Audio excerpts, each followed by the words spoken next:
O tio da Petra chega em Nova Primavera e finalmente a mocinha desvenda quem foi o homem que aterrorizou o seu passado. Não vai ser Ademir e nem Andrade, o nome do infeliz é Dirceu. E além da Petra, outra personagem revela que também foi vítima desse monstro. Quando Petra fica frente a frente com o tio, ela saca na hora que é dele o rosto que tem aparecido nas suas lembranças e começa a investigar melhor o seu passado, antes de partir para cima do infeliz. O problema é que a moça passará por apuros no meio do caminho, até porque o tempo que o Dirceu permanece em Nova Primavera, ele se hospedará na mansão La Selva, o que será o suficiente para a mocinha viver cenas de terror ao ser trancada no quarto com o pilantra. Tudo dá início depois que a Agatha usa finalmente o caixão que a Irene deu de presente, pois é, a megera será encontrada na mansão La Selva sem vida. Marino e Caio chegarão por lá e se deparam com a Agatha caída e com 3 tiros pelo corpo. A lista de suspeitos será extensa e as provas para esse crime serão escassas. Mas um detalhe chamará a atenção.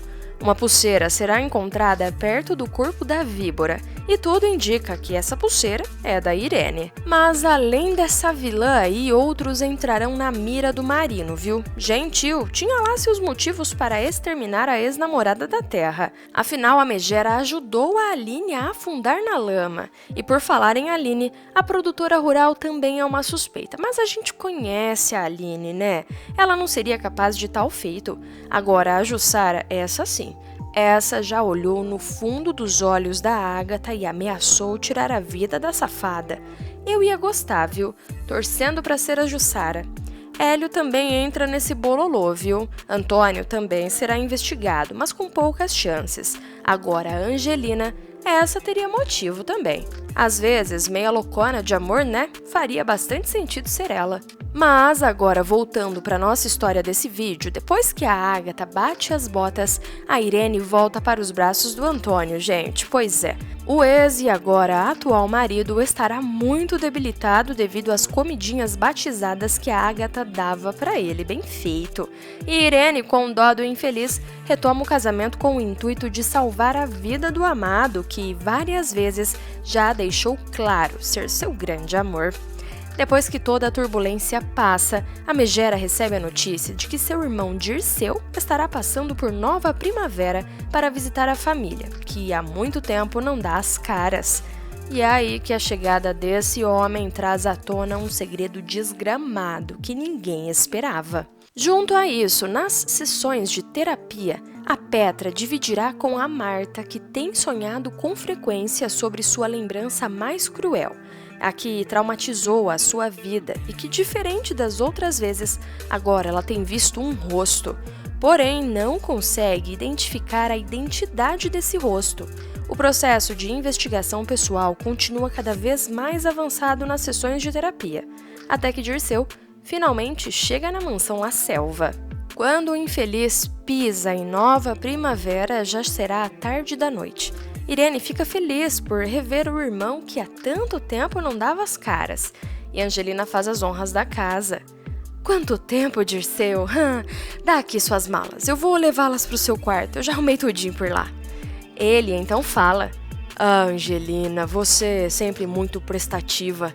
Aliás, tô com saudade de comer aquele bolo que você faz, hein? No café da manhã vai ter, né? Angelina sorri e fica sem graça. Nisso, a Irene toma a conversa com ele e diz que Antônio está indisposto e que já foi dormir, mas que no dia seguinte eles conversam melhor. Dirceu então pergunta: E o Caio, a Petra, eles estão por aí também? Irene então conta: O Caio, ele continua lá se aventurando com aquela maldita Aline que só arruinou nossas vidas. Aquele ali, eu sempre disse, nunca vai tomar jeito.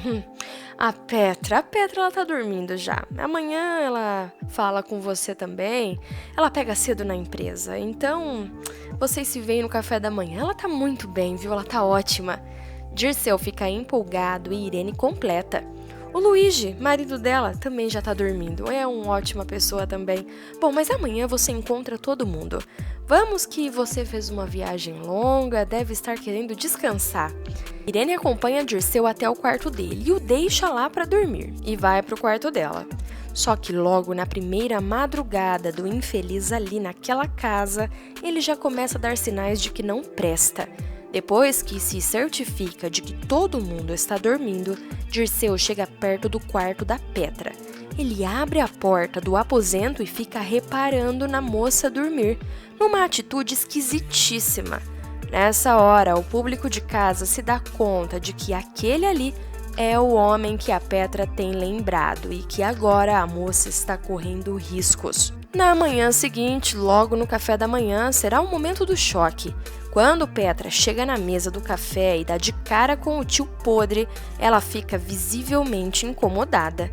Na mesma hora, a mocinha reconhece o rosto do tio e liga os pontos. Petra fica receosa, mas trata o parente na frente dos outros com mais naturalidade possível. Na sessão de terapia, a mocinha esclarece para Marta que reconheceu o rosto do tio, mas que decidiu investigar melhor se ele é de fato quem ela espera. Afinal, ela tem receio de estar criando falsas memórias como fez com o pai do Franco quando entrou em surto. Mas enquanto essa conclusão não chega, o próprio tio começa a dar sinais de que ela está com a razão e que sua memória é legítima. O homem colocará Petra em situações estranhas e demonstrará uma atenção exagerada para cima da menina. Dirceu se mostrará mais empolgado que o normal para o trabalho da moça, por exemplo. Vai querer acompanhar Petra no seu dia a dia, provocando situações onde os dois ficam a sós, por exemplo, na roça, o que vai deixar a Petra bastante desestabilizada. Mas o estopim acontecerá mesmo numa noite na própria mansão La Selva. O Dirceu entra no quarto da Petra querendo conversar sobre algo aleatório e contra a vontade da moça. Mas aí, ele passa a chave na porta e Petra percebe. A mocinha fica apavorada com a atitude do tio e grita pelo Luigi, mas não como um pedido de socorro, assim, bem escancarado. Ela grita como se precisasse chamar o marido para ajudá-la na questão. O italiano brota no local e rapidamente tira a Petra da situação aterrorizante. A agrônoma, nessa altura, já terá certeza de que ele é sim quem ela pensava e começa a fazer uma investigação por conta própria depois que a Irene deixa escapar uma informação essencial. Tudo acontece quando a megera convida o Dirceu para conhecer o Danielzinho, ex-filho do Daniel, se isso é possível. Mas nessa visitinha na Casa da Graça, a Irene convida a Petra para ir junto e os três vão até lá. Logo, quando chegam, a Petra ouve a Irene dizer: "Oi, Graça, tudo bem, querida? Esse aqui é meu irmão, Dirceu. Lembra dele? A gente veio visitar o Danielzinho, vim apresentar o Danielzinho para ele." Graça fica sem jeito, mas recebe a visita. "Ah, mas é claro que eu lembro. Tudo bem, Dirceu?" Na sequência, a Irene fala: "Lembra, né, Graça? Você lembra quando você era novinha? Morria de medo do Dirceu. Não gostava de ficar com ele sozinha de jeito nenhum." A moça fica visivelmente incomodada e a Petra pesca na hora a informação que poderá ajudá-la no futuro. Afinal, a ex-cunhada poderia ter sido também uma vítima desse monstro. Sendo assim, já no dia seguinte, a Petra vai atrás de colher informação com a Graça. A lojista estranha o interesse da Petra, mas topa conversar e então pergunta: "Graça, eu preciso te fazer uma pergunta difícil. E eu quero que uma resposta mais sincera possível. Você sofreu alguma tentativa, alguma situação estranha do meu tio Dirceu?" Na mesma hora, a Graça fica surpresa com a pergunta inesperada e Petra percebe que ela também está muito incomodada. E então, acaba respondendo com a mesma pergunta que a Petra fez. "Responde você, Petra. Você já?" A Petra começa a falar sobre: "Olha, Graça, aconteceu mais ou menos. Eu tinha tido umas lembranças, uns sonhos em que eu sou criança e estou com um homem adulto e eu sempre soube que eu tinha sido colocada nessa situação, Graça. Só que eu não me lembrava do momento em que isso aconteceu. e nem quem era esse homem. Mas agora, com a terapia, algumas memórias têm voltado. E no último sonho eu vi o rosto do tio Dirceu, sendo que esse sonho eu sonhei uma noite antes da chegada dele. Com o relato da Petra, a Graça vai se sentir encorajada de compartilhar sua história. A lojista dirá que também já foi vítima de uma tentativa do seu tio. Ele sempre insistia para brincar com ele, queria ficar me tocando e fazia eu ter cada vez mais medo dele, Petra. Com a testemunha da Graça, Petra vai unir forças para que as duas desmascarem juntas o cretino.